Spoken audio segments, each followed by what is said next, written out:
All right, it's time for the Wrestling Perspective podcast. It seems like forever since me and this guy has sat down, talked, hung out. Mr. Big Time, Petey Williams.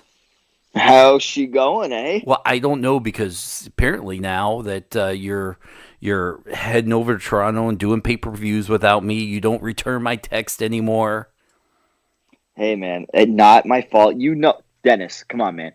You've been with me at the Windsor shows. You know, like Canadian dates, they have me wrestle and produce, and it's not like, I'm just like lollygagging around or anything like that. It's like hectic, gotta go. But, I still find time to we hit up some interviews and all that kind of stuff. But this past weekend, it was truly like very busy, very. You didn't even mention the text I sent you. Like, I decided I was like bored. I'm like, I'm gonna It send. was very funny, hilarious, loved it. That I looked at it. that seems kind of forced. No, because you sent it on Monday, right? I don't remember. Maybe. You did send it on Monday because Monday was my super busy day. Okay. So I don't want to get too into it right now. But yeah, I mean, sorry, man. Like it was like I was done my match, and then I had to go and get a lot of other things ready for the rest of the card and all that kind of stuff. So it was kind of like, all right. And I'm like, I couldn't just shoot the breeze with you and talk to you because I had to produce the last match of the show. Then we had to, leave the building and all that kind of stuff. And like I live in the U.S. I don't have reception over in Canada unless I have Wi-Fi. So, when you're on the road, it's different. But anyways.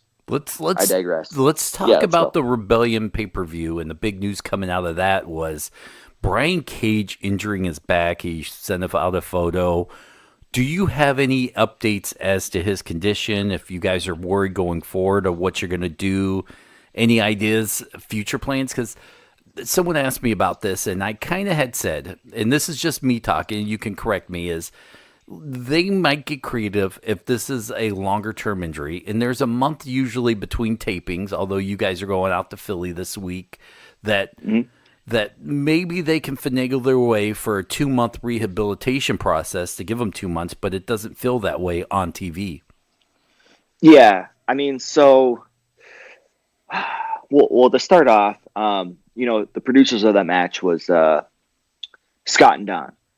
But Don obviously does commentary, so he can't be in the truck. And then Scott gave me the heads up well ahead of time that, hey, I'm not going to be able to produce this because A, B, and C, I got all this going on. So get with them, make sure you know the match so you could call the shots in the back. So beginning of the match, phenomenal. Like I if you're watching it, amazing. Dennis, I did. The story we were trying to tell. Like, it was just, like, really good. Like, Brian's going to destroy this guy and all this kind of stuff. And then you kind of, like, I don't know if you would call it slip on a banana peel, but Johnny kind of turns it around. And then, then we have a good story. So they do this Spanish fly off of the ramp to the floor, which is like, it's a huge drop. And that floor is not very forgiving. And, I'm like, okay, cool. If you guys feel comfortable doing it, great. Okay.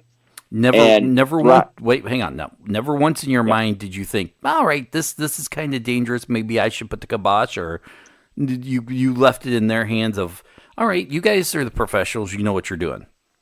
Yep, that's exactly what I do. So I'm not a micromanager when it comes to like agenting a match. I'm like, hey, you guys know the risk of this. Like you do. I know when I do stuff, I know the risk. If I tell my agent, like, hey, this is what I'm doing, and they're like, are you sure? Yep. Okay, man, that's on you then, kind of deal. So they do the Spanish fly, and then when they land, Brian, like, man, he just sells it. The way he sold it, I was like, man, what a great sell, man. I believe that he's like actually hurt, like the way he sold it. Okay. Like seriously, I'm like, that's the most I've ever seen him sell. I'm like, this is great. And, so I'm telling the director, and by the way, we have a new director. We'll get into that later. I'm telling them like, yeah, this is what's coming up next, blah, blah, blah, blah. And they weren't doing anything that they had planned. So then like immediately, like, John Morrison wasn't supposed to go through the table. It was the other way around, like all this kind of stuff. And I'm like, what's going on here? And I just told the director, I'm like, all right, they're ad-libbing right now. Obviously, something's going on. I don't know if like Brian is hurt or if somebody's concussed or whatever the deal is. I said, but just film what you can. I'm like, and I still tried calling it to him to get the like proper camera shots and all that kind of stuff. No. And you saw how it played out after the Spanish Fly. You could tell it wasn't the same match because Brian, he struggled. He couldn't even like he lost feeling in his legs. Like I give him all the props in the world because he like was on like noodle legs pretty much, like just trying to get through the match. And you could tell if you watched it, you can tell. But I mean, that's pro wrestling. I'm like, he's that type of guy that he's like, he's going to do everything he can to try to get through it, even though he could barely walk. So what was the contact like then from you guys in the production truck to the ring? Because isn't your refs mics there we go. Your refs mic'd up to be able to communicate back and forth? Yeah, but I can't say. So Lance Storm was the ref, special guest referee. I can't say, Lance, are they hurt? He can't talk back. You guys don't have a hand signal? No. Well, I mean, like there's usually a signal, and this is really inside baseball. So if you don't want to hear it, just turn off the podcast right now. Don't turn it off. But just struggle through it like I am. Turn it off. Yeah. Just fast forward like 30 seconds. It's gonna be more than 30 seconds. When I give a time cue, because obviously everything's timed for commercial breaks and stuff like that. When I give a time cue, like, hey, 5 minutes, they'll might wipe their forehead or something to indicate that they got you. Like I understand your signal. You know what I mean? Instead of giving like a big thumbs up with like a cheesy smile in the camera, like, hey, I got your signal, kind of deal. So you can kind of tell like. I've been doing it long enough where if I tell the ref to relay something to the wrestlers and the wrestlers do it, I'm like, okay, they're getting my message. But I mean, there's nobody else that could talk back to us of like, hey, yeah, he's hurt or whatever the case may be. But after like a few minutes, I'm like, yeah, he's hurt. I don't know what it is. I'd assumed it was from the Spanish Fly, but I don't know if it was like an injury to the back or if he was concussed or whatever the case may be. All right, the match is over. Everybody gets in the back. Let's talk a little bit about that.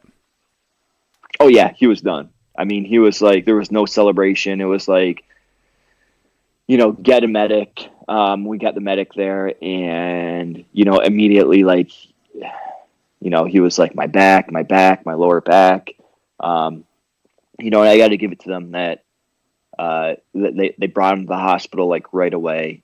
Ed Nordholm, who's the president of the company, sat with him at the hospital. So if that doesn't tell you something, like, I mean, I don't know, you look at, just to compare it with WWE, somebody gets hurt, would Vince McMahon sit at that, like, at the hospital with that person? I don't know. I mean, I'm not one to judge, but just to show you, like, Ed Nordholm was there. I remember we were in the creative meeting shortly afterwards, and obviously we knew Brian couldn't go for the next day. Obviously, what usually happens the day after you have a new world champion, the next set of TV tapings, it opens up with like some sort of like interview with the world champion, like, hey, like, whatever the case may be, to set up the next storyline and all that. That couldn't happen. So now, because Brian, what's up? So now, what? Not to give away what you're going to do in future tapings now.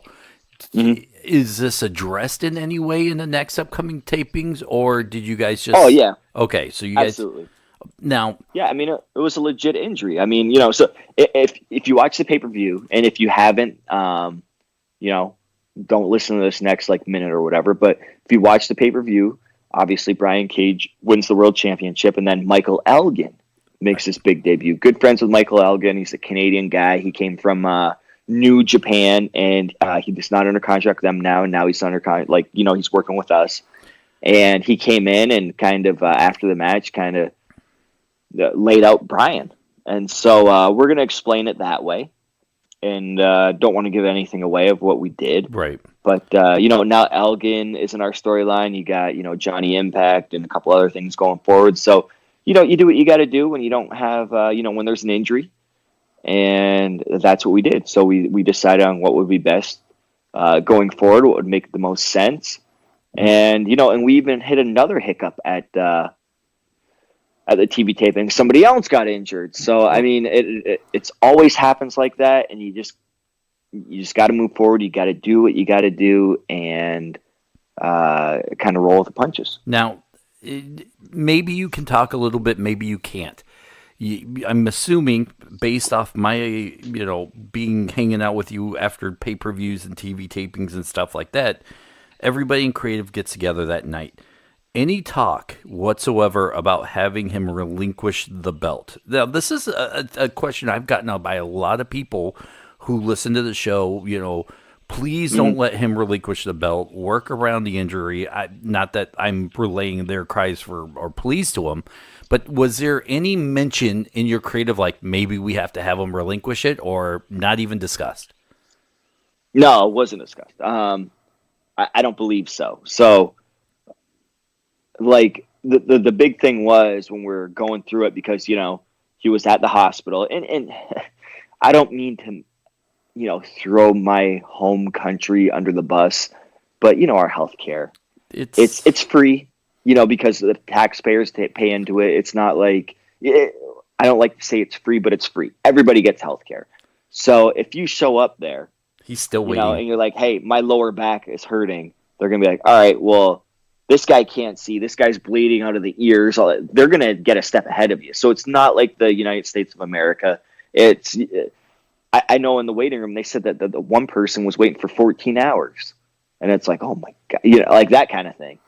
So, no, there wasn't talk. The only thing is, it's like, hey, we have to see what's going on with him. Like if he has like broken vertebrae, or if it's just like a muscle contusion, or bruises, whatever the case may be. I mean, you have to, before we move forward. So we did what we can do for this next set of tapings. And then we have, that was Monday. So we have Tuesday, Wednesday, Thursday off. And then Friday, I'm pretty sure Brian's going to be there in Philly. I don't know if he'll wrestle. I don't know. But the thing is, Brian is a machine, like legit. I know that's his gimmick. He's a machine, but he is actually a machine. So he might be wrestling this Friday and Saturday in Philly. I don't know. Probably not, but you never know.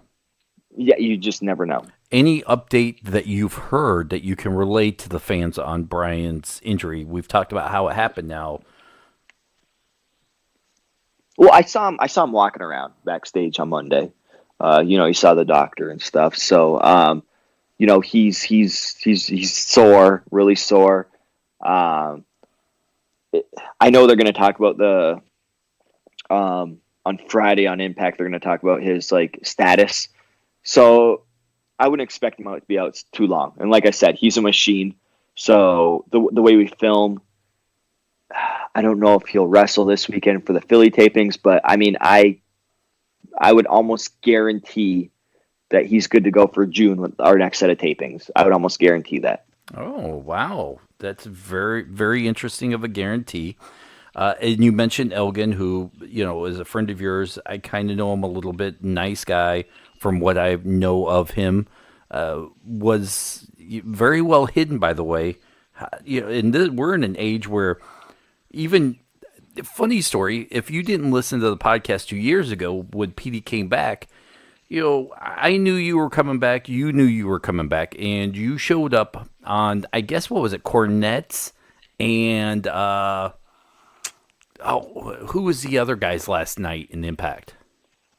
I don't know. I don't remember. Cornette and... Was it Bruce Pritchard, I'm right? not really sure. Okay, yeah. He was there at that time when I came back, yeah. And it was kind of there last night, so you were supposed to show up and be a surprise, and you're like, all right, nobody cares, nobody will know I'm there.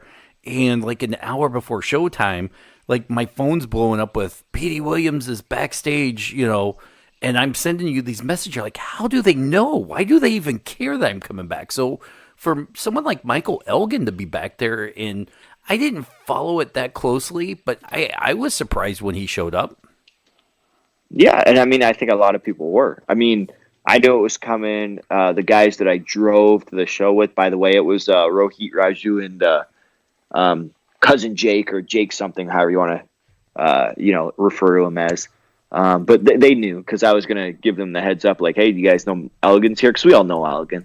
And they're like, yeah, he told us and stuff like that. So it's good that we are in a company where we can kind of, keep it quiet. And when people show up, they're genuinely surprised. And it was good. He got a good reception. People were chanting Big Mike, like they usually do. Mm-hmm. And Elgin's just awesome, man. Like, he's such a perfectionist when it comes to, his art and his craft and stuff. I really enjoyed working with him last August up at, where did I wrestle him? I don't remember. Was it Smash or something? No, it wasn't Smash. XICW? What? No, it was up in Toronto. Okay. Destiny. It was Destiny, I believe. And, he's so good. He's so good. So, I mean, he's a good, catch for our roster. Definitely. So let's move on. Anything else that you feel like we should by the way, Jake something dating someone on the WWE roster. That's all we'll say. We won't talk about that. That's but, all we'll say. I don't know if it's already out there and stuff like that, so I don't want to air his laundry. We and stuff. didn't really. But, we left it a little bit vague. I mean, there's a lot of people on the WWE roster.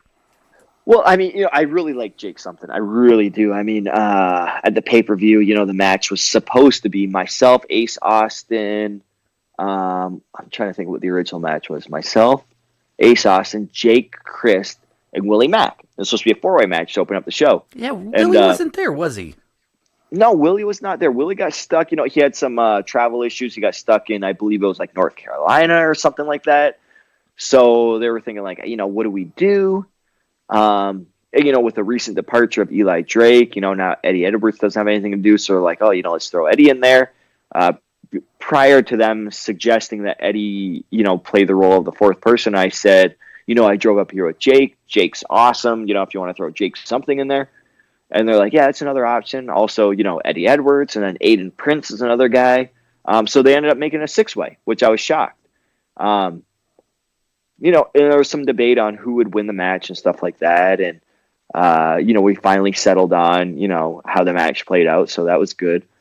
And Jake, that was like Jake something's like first pay-per-view appearance ever for the company. And even Rohit Raju, who wrestled Scarlett, he told me that was his first pay-per-view appearance. So yeah, I'm really happy for those guys that they're getting to do all that stuff. I mean, that's really important to me. And they're young guys, and they can really go. And I know they like Jake was like, hey man, thank you for suggesting me to be in that match. Stuff like I'm like, hey man, no problem. If I think you're a good talent, I'm gonna do what I can to make sure that you're featured on our show. All right. What else was there from this pay-per-view we should talk about? Because you said there's a lot of inside baseball we're going to talk about. Yeah, another thing was, I was a little bit late for the production meeting, traffic in Toronto and stuff like that, so I wasn't able to make it. And, I was in the first match of the show. Then I had to produce the third match, which was the Rascals versus the North, who I love the North, by the way, and Moose. And I get in the truck, and, Andrew Thomas is our normal director of the show. And I see him sitting in the producer spot where Keith Mitchell usually sits. And I'm unaware. And some other guy, like his name's Rick, is sitting in the director's spot. And I'm like, and I asked our music guy, I'm like, where is Keith Mitchell? And they're like, oh yeah, you weren't at the production meeting. He's with AEW now. And I'm like, huh, okay. So I was kind of like blindsided because I don't know this Rick guy. I don't know his his how background. He does things and all that kind of stuff. I don't know that. And and it kind of really, and I feel bad for Rick because it wasn't a taped show. If you start your first time directing on a taped show, it's okay because if you miss a camera shot, that's fine because in post production you can kind of just get a different camera angle. But when you're doing a live show like a pay per view, if you miss a camera shot, you miss a camera shot. There is no going back. It's live. You can't fix anything in post. It's done, right? Mm-hmm. So I felt kind of bad for Rick that hey, it's do or die time. But by the next set of the pay-per-view, if you're watching it, you might think oh, these camera shots are kind of weird. But, just remember this is his first time directing, doing the best he can. On Monday, it's a lot better. It was. And I know by the next time when we go to Philly, he's just kind of getting into his craft right now. He just got the short end of the stick that he got a live show to do for the very first time. I think it would have been a lot better for him if he had a tape show where he can kind of play with things and see how he want to do things and all that kind of stuff. So, but I think that it'll it'll end up being really good at the end of the day. Anything else from that pay-per-view? I'm saying you got the injury. No, and you get the big return of Rob Van Dam. We already announced, so that'll be on Friday when you watch it on Twitch. So a lot of good things coming up on Impact. All right, let's move on. We talked about everything we can from Rebellion. But first, let's talk a little bit about Blue Chew, Petey, before we get on to some non-TNA topics. Yes, please. I feel like that if I was using Blue Chew, you'd come around more often than you do now. I feel like that my energy level's low. You're not excited to see me anymore, and maybe I need to pop Blue Chew to get you to come around more. I'm telling you, if you pop Blue Chew like every other day or even every day, I'd probably come to your house and see you. I mean, it's a calling, I would say.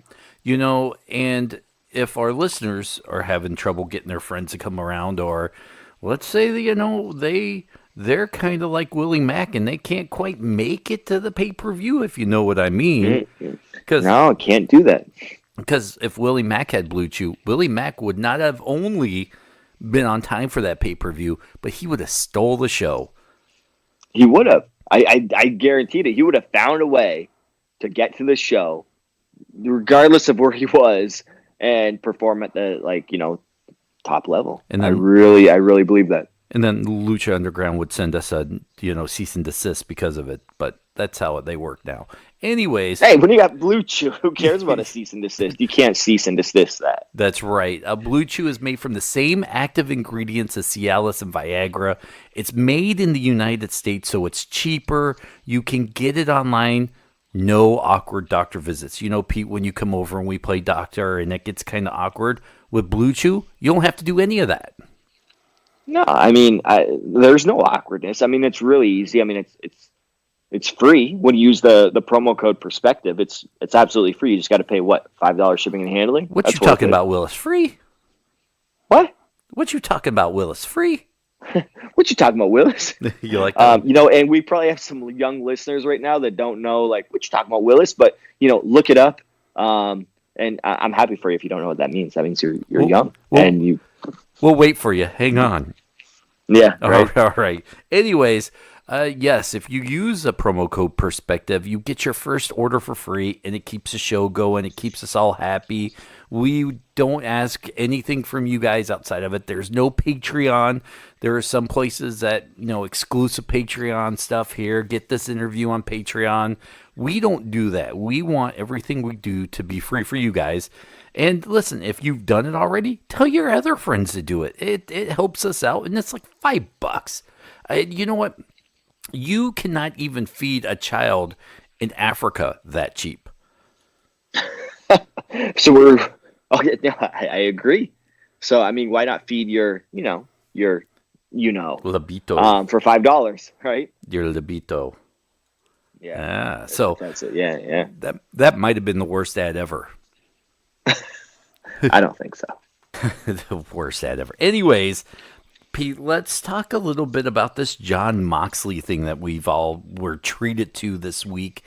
I gotta be honest, when I first saw it, and I guess I don't even know what media outlet to give it credit for, but I saw them, tweet out some of the Easter eggs that you saw in it, and I didn't notice any of them, I'll be honest. But after watching that, and watching the WWE, who's not been known in the past to celebrate a wrestler on his way out, right? Usually if you're leaving the company to go somewhere else, they bury you way down on the card, bury you and help you make you put over talent, or you're not even seen on TV, and that's it.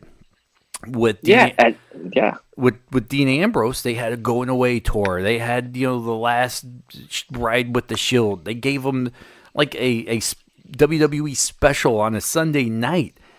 And then you see this video, which, by the way, looks like a WWE production. It was very well produced. It was amazing. I don't even know when his contract was truly up or if it is. So I'm speaking with a little bit of ignorance here, if you indulge me a little bit. But this really kind of seems like, some WWE might be behind here, and I'm probably 99% wrong on this one, but just for giggles here, go with me on that ride. Okay, I'll go with you on that ride. But and you speak about the Easter eggs, where I think on there's a dice. Two I and a said a five. die where it was said like two and five, which is like when double or nothing is, and all that kind of stuff, and a dog chasing him, which is reference to Roman Reigns. Those were the little Easter eggs and stuff like that. Man, part of me really hopes that he's still with WWE, and then this is part of me, and then they're just doing this to kind of throw us off. Like if that's genius. Because everybody thinking like, oh, he's going to AEW, right? I mean, that's what it is. 25 and like chasing the big dog, all that kind of stuff, good production and all that. I really hope he stays with WWE and does something. So I'm like, that would be phenomenal. Like that's something that's never, ever, ever been done before. And he returns as Jon Moxley. I don't see it happening. He's, maybe going to AEW. I don't know. But it's really intriguing. And it's we're like, what is it right now? May 1st. Mm-hmm. We're only like 24 days away to find out actually what is happening. So it's not like we're gonna have to wait too long, anyways. Yeah, and I don't know when was his contract up. What's his no compete? Normally, it's a 90. So yeah, I guess he's. I mean, the way it seems like stuff I'm reading and stuff that he was free and clear April 30th. At midnight, going into May 1st. So, and then that's when it was posted, right? Like right at midnight or shortly after. So, Yep. Which is really interesting to me because if he signed with AEW or another company, Ring of Honor, Impact, whatever the case may be, and they did this production thing, that means that they were working together while he was still under WWE contract. Interesting, right? Right, because that was not shot that day. Like, Yeah. no, it wasn't shot that day. That's obviously a very produced segment and all that kind of stuff. So they're obviously working together, and then they're like, "Oh, we're gonna air that right when your contract's done." So it's really interesting, and he's trending like number one on Twitter and all that kind of stuff. So, man, I'm really happy for him and just the wrestling business because people are gonna be excited to see where he lands. Going back to my WWE theory for 1 second, what better way to separate Dean Ambrose from the Shield? Because I made this point on the radio show, which we recorded like earlier today, was as long as Dean Ambrose is in the WWE, no matter what he does, he'll always be shadowed by the Shield. Is he going back? Are they going to feud? What bring him back? If let's assume this is a WWE product, you're right, it's a genius because if he comes back as Jon Moxley, sure he looks the same, he acts the same, he does all the stuff in the ring. But Jon Moxley has zero ties to the Shield. And that would go in line with this lunatic fringe, line that they had been feeding us for many years, or at least try to separate him from the Shield. Yeah, like I said, that'd be awesome if it was a WWE thing. It would be great because it would be like the biggest swerve. Everybody thinks he's going somewhere else, and it'd be great if. And I could see them doing that. Like WWE is so smart right now. They know they know what AEW is doing. They know they have a show on the 25th of May. They know it's called Double or Nothing. They know Roman's the big dog. So why not throw these little like Easter eggs in there, being like, "Oh, he's going to AEW," and then he doesn't. I mean, this might be the perfect thing against them. Like you go back to the WCW days, like when they were feuding with WCW. Like, I mean, how great was it? They were ahead of the game with WCW, and now they see AEW as a threat. Now they're maybe starting to become ahead of the game, and like, okay, let's get on top of this and all that kind of stuff. I would love it. I would really love it if he stayed with WWE. But I mean, that might just be wishful thinking on my part.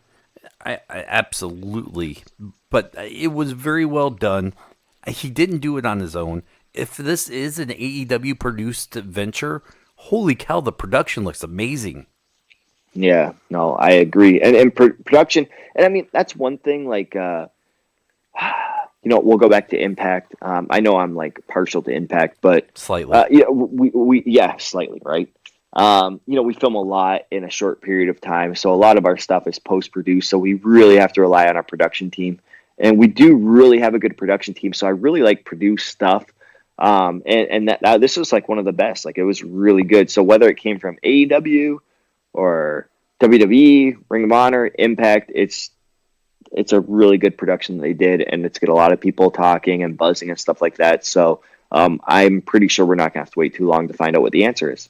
Now, I know you don't keep a lot up a lot on the goings on in WWE. You might keep up with a couple of your buddies there, but there's something interesting going on with Lio Rush, right? And everybody knows who he is, 205 guy turned manager to Bobby Lashley. So, and this is kind of a little bit of a narrative story that I'm getting. It looked like he didn't appear this week with Bobby Lashley. He wasn't on the show the week after. He did appear in a dark match, but, you know, there's been heat with him within the company. Rush has reportedly made it very clear that he should be the top guy on Raw brand. He's not shy about sharing those thoughts, whether you agree with him or not. You've got to respect that someone's that confident in himself. His confidence rubs a lot of people the wrong way within the company and within the wrestling business. Let's see here. PW Insider reports that there's been a lot of talk about Rush's future within the WWE and backstage and not being used. There are rumors that they're going to try to move him back to WWE 205 or NXT. If they can't, then they may cut him from the company altogether. Like, there is some massive heat, which, to me, this is old wrestling coming out again. It seems like the only way to make it within the wrestling business sometimes as a wrestler, and this is me talking, is you keep your mouth shut and you hope someone notices you. Look, I think Rush is amazing talent, but that his talent and skill set is not suited for the WWE. It's putting a round peg in a square hole. It just doesn't fit to me. And the massive heat because of his confidence, it's mind blowing. Yeah, no, you're like almost 100% right on that, Dennis. Confidence and arrogance is like two different things. I mean, I don't know Leo. If he's getting massive heat because of his arrogance, shame on him. I know that back in the day with Zach Gowen, and he'll admittedly, like, openly admit this. He just got comfortable way too quick. Like Zach Gowen, obviously, one-legged wrestler. He came in, he was in a feud with like Hulk Hogan and Roddy Piper and like Vince McMahon, like right off the bat. So, it's really easy to get comfortable that quick, like saying like, oh, I'm a top guy now. Like this is the way it's going to be. But, that rubs a lot of people the wrong way because a lot of people have been there for a long time, paying their dues, all that kind of stuff. So, it's the same thing with Leo. Like, even though, like, and I like Leo's stuff on Raw. He's a good manager and stuff. He kind of has that arrogant cockiness of him. It's a good teaming with Bobby Lashley and all that. But if you get comfortable too quick, it does rub people the wrong way, and that's what you don't want political wise in that company. You just don't want it. And it doesn't matter. Like, I like to, I don't know if it was like Randy Moss or whatever the case may be back in football when, he keep getting traded from team to team because they're like, well, we don't want this cancer in there. Like, he's a great player, but he's just like, he's too arrogant. He's a cancer to the team and all that kind of stuff. We're going to release him. We don't want him. We don't care that we're going to get like maybe 1,000 yards a year out of him or whatever the case may be. It's not worth it to us because it's going to destroy the rest of the team. So that's the way that WWE looks at it. It's a team atmosphere. If somebody's like really a cancer to the product, they're going to get rid of them. I don't know if that's the case with Leo, but I mean, that's their mentality there. So I set this up to ask you this. In all of the locker rooms you've ever been in, excuse me, I'm fighting a cold too. Is there ever a time that you've seen someone with, and you don't have to name any names, but was there a time that you've seen someone with that kind of heat? And I'm not talking like Scott Steiner, who likes to dress in the set locker rooms because that's what he does. But did you know or see a situation where someone had that kind of heat, where either he was shunned in the locker room or he was shooed out and had to pay some kind of social fine because of what he done? Oh, that's a really good question. Now I have to go back 18 years or whatever that I've been working. Not so much an Impact. Mm-hmm. Because I mean, in Impact, when, like, for example, when Macho Man came in, everybody knows he's Macho Man. He's Macho Man, right? He can act a little bit differently because he's Macho Man. Like, we are, I don't want to say beneath him, but I used to watch him growing up, kind of deal. So I mean, he's on a different able level. to, yeah, he's on a different level. But nothing I could think of right away. I know that back in the CZW days in like 2004, there was a lot of heat with Teddy Hart and Homicide and stuff, and Trent Acid, and part of me thinks they're like, oh, maybe it was a work when you come, at the end of the day. I don't know, but there's some people that get heat thinking that they're like bigger stars than they really are, and you just have to be humble in this business. You really have to be humble. Like, you don't have to be coming out like saying like, I'm this awesome guy or stuff. Like, yeah, let your actions speak louder than your words. Just let your actions do it, and you'll succeed. But not a lot of people, a few people are like, they don't see it that way. They have a mouth on them and all that kind of stuff, and that's not going to last in this business. So if I had any like advice for up and coming wrestlers, just let your actions speak louder than words. That's all. All right. What is there anything else to talk? Oh, the Impact app that just either came out or Oh yeah, rebooted. Not that they're paying us to talk about it. Wink, wink, nudge, nudge. Sarcasm. yeah. Not sarcasm, because we're getting paid to talk about this, so we have to promote it. No, I'm kidding. Oh. So it was the Global Wrestling Network? It used to be called, Sure. right? Okay, sure. Let's just say it was that. So it doesn't matter anymore, because now it's called, starting today, Impact Plus. So that's the app right there. All our online content, our library, and all that kind of stuff. You get a discount when you order our pay-per-views for the year. All that kind of stuff. It's our network pretty much. So now it's just called Impact Plus. There's going to be specials once a month on there. Our first one, I believe, is what's this weekend? It's called Code Red. It's it's the 5th, the Sunday. It's Code Red. It's going to be hand in hand with House of Glory, which I believe is Amazing Red's, company / training facility. So, and I think they already announced kind of the card of what that's going to be and all that kind of stuff. Amazing Red's not going to be on the card, but it's going to be affiliated with his product and stuff. So, yeah, I mean, that's what you have to look forward to with the new app. And I don't know the pricing on it. Was it $7.99, Dennis, or? Sounds about I'm asking right. you as if yeah, Petey, sounds right. Yeah, sure, $7.99 sounds great. But check with that, and check all that out, and then you'll be able to see all the future Impact stuff and the previous Impact stuff. Oh, maybe you can get a discount so we can watch some really cool stuff. I would love if I was able to get a discount, like an employee discount, since I work there, so I can watch some of this stuff, and then maybe we could critique it and all that kind of stuff. Sit back, drink a few beers, and just enjoy old Impact stuff. Oh my gosh, and new stuff too. That would be fun. Oh, see if you can do that. We can set the recording equipment up on the other side of my man cave with that big TV and do like a Mystery Science Theater 3000 kind of thing. Oh man, our heads are just in the way of your oh my like, gosh. And then the background is the TV. I love it. I love that idea. I think, oh my gosh, I wish one of us knew someone to pitch that to. Well, I do know somebody, but let me work on that. Let's just to be determined. There we go. What do you have to promote outside of what all we just talked about? Nothing much. We just got our TV tapings coming up in Philly at the old ECW arena. Now it's called I think it's called the 2300 Arena. Glenn Gilberti is making his debut there. If anybody's super excited about that, okay. So, we'll be at the ECW arena there, the old one. So we're supposed to have what's that? Wait, you found in the budget enough money to fly Disco Inferno out to your TV tapings, but yet I can't find anybody to drive out there with me? I don't even know if we flew him out there. I feel like he's already doing a show out there that weekend or whatever the case. But no, we probably made Glenn drive from Vegas to there. That's what we probably did. But would you guys give him a Greyhound?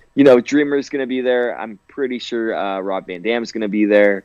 And it's going to be a good show. I'll be there. And that's what's coming up this weekend. And then I'm trying to think what's after that. Well, always every Friday on Twitch. And you can follow me on Twitter at Petey Williams. All right. Instagram and all that stuff. Yep. All that stuff. All right. Listen, you can follow me on Twitter at iDennis. Wow. iDennis. Farrell. Wow. See, it's catchy. I got to change it to that. You can follow me at Dennis77Farrell. Head over to Facebook for our Wrestling Perspective Facebook page. Like that. You can listen to the shows when we post them there. If you're listening for the first time, thank you guys. Hopefully my cold didn't detract you from enjoying the show. We really appreciate it. You can go to WrestlingPerspectivePodcast.com. Click on any of the pictures there. That's where you can get your podcasts. We're everywhere where you listen, so just even Google it or go to wherever you listen and subscribe. That's big and helps us out. We definitely appreciate you guys listening and joining us, and maybe one day, Petey, we can make it to the big time. Maybe we can, or even bigger than the big time. All right, so I don't even know what that means, but it's a short. I thought we'd have a lot more to talk about. I'm tapped. I don't feel good. You're just getting back. We're probably going to stop the podcast and gossip amongst ourselves for a few minutes anyway, so we're just going to send the kids home happy today. Yeah, we'll send them home happy, and then we'll have good content coming up in the future. All right, guys, that's this week's show. Hope you enjoy. Talk to you guys later.